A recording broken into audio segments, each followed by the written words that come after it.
like a murderer from the past, like Genghis Khan or something like that.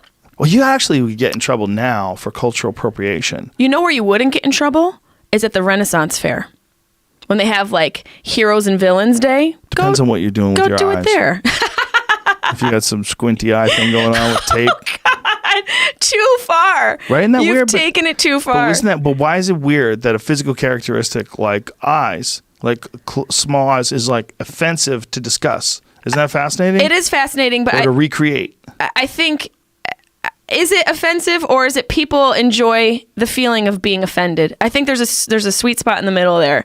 Mm-hmm. I would beg to differ that some of the people in society who are offended by words, terms, sentences aren't necessarily truly offended as much as they want to say they're offended. I am 100% on board with you, so, Ms. Peluso.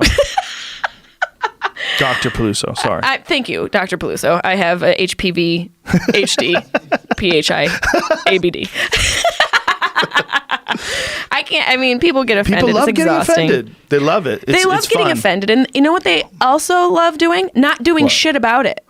But in their defense, if you see like a movie where a dude is playing an Asian man, but he's a white dude and they do some malarkey with his eyes, you're like, motherfucker. He said malarkey with his eyes. What did they turn him into a leprechaun? Something Irish with his like eyes? Charlie Chan they type did the shit. malarkey with you his ever eyes. See the fucking malarkey? The fucking they used that special effects malarkey and changed him into a Chinaman. Oh, that goddamn leprechaun, that fucker.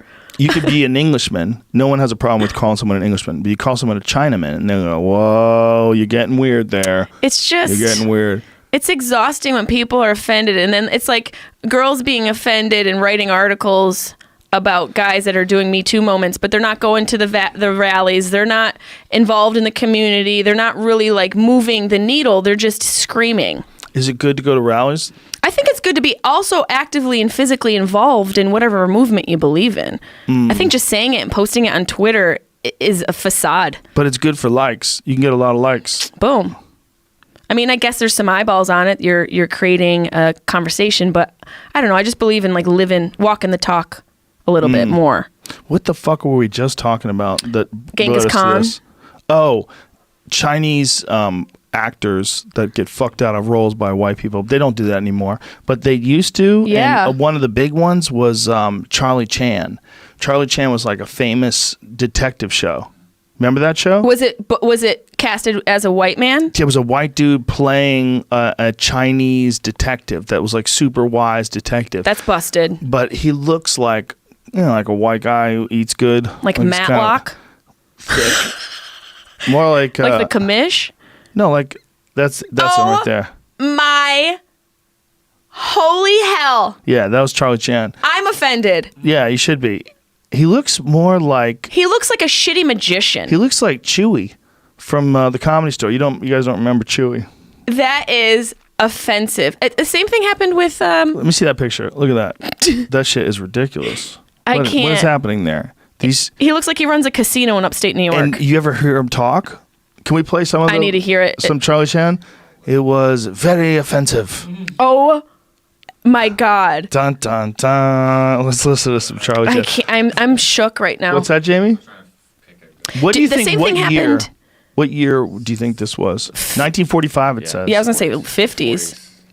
Scarlett Johansson had that whole issue. Remember, she was cast in that movie, and it was supposed to be an Asian role. Yeah. And people went crazy over it. She bailed. She bailed. Let's hear some of this. Here he goes. I can't. Already you have telephoned me. Boy, the minute I got your telegram, I started watching all trains.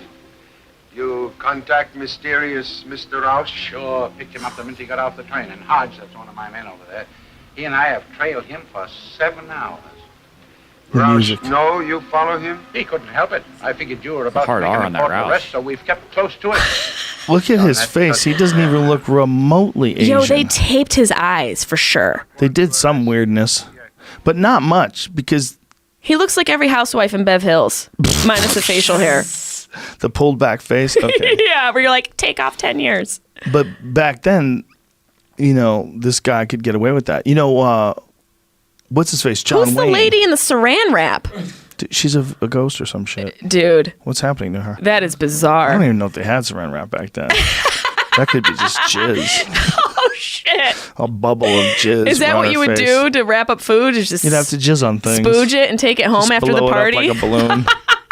Put your food inside of it. The new jizz. What's up with her Food fucking saver. face? What is that shit? Dude. She's wearing like a glass veil or something. Is that Shia LaBeouf? Is that Imagine we Luis find Gomez out. and Shia LaBeouf? They're time travelers. This is, I mean, isn't it great to live in this time where our movies are so much better? But we're gonna laugh in the future, looking back at how stupid things are today. You just can't see it coming. Remember you when you can't. thought look at that guy? That's a cool chair. What is that dude? Is that another Chinese guy? That dude It's is not really a serious. Chinese guy. I think that's some terrible face makeup. I think added to him. I think. That looks like Joey Diaz on acid. Look at that with that head wrap. That's fancy. That looks like Tate, It does look like Tate, a regal Tate. like an older Tate on acid. Yeah, Tate on Angry. acid, Real angry. ruling a kingdom after a couple divorces. Yeah, he's like an 80-year-old Tate. Yeah, that's on a mountain offensive. somewhere. Well, that's what they used to do. But look up John Wayne as Genghis Khan. That's even dumber because Oh, they didn't man. even change anything, including the way he talked. He talked like John Wayne. We're gonna go out there and we're gonna fuck up these Russians. He talked literally like John Wayne, but he was dressed with like a fur fucking hat on. And, Oh, that made me cry laugh. Oh So my god, stupid. that's so dumb. oh my god, you got to see it. You got to see it. How when they made that movie were they like, this is it, this is it? They Well, had to. they didn't know. Everything sucked. I mean, everything did kind of suck for sure. There's only a few like Gone with the Wind. Like, whoa, what did they do there? There's like a few movies. I know. You know, Citizen Kane. Like, whoa, You're like, wow. this one doesn't suck. Yeah, this how is weird. impressive. I got lost in the Yeah, film. Look at him. There I am. Genghis Khan. I mean, the likeness is a little. Amazing. That's who he is. Wow. Can you imagine? Look at that beard. He went from playing like a fucking sheriff in some Wild West town to Genghis Khan. Hollywood was so whitewashed. It really, really was. Well, they knew back then if they did a John Wayne movie, they would sell 1 million tickets. You know, that's really what the thing is. I mean, an aspect of that is still going on. It'll always 100%. go on.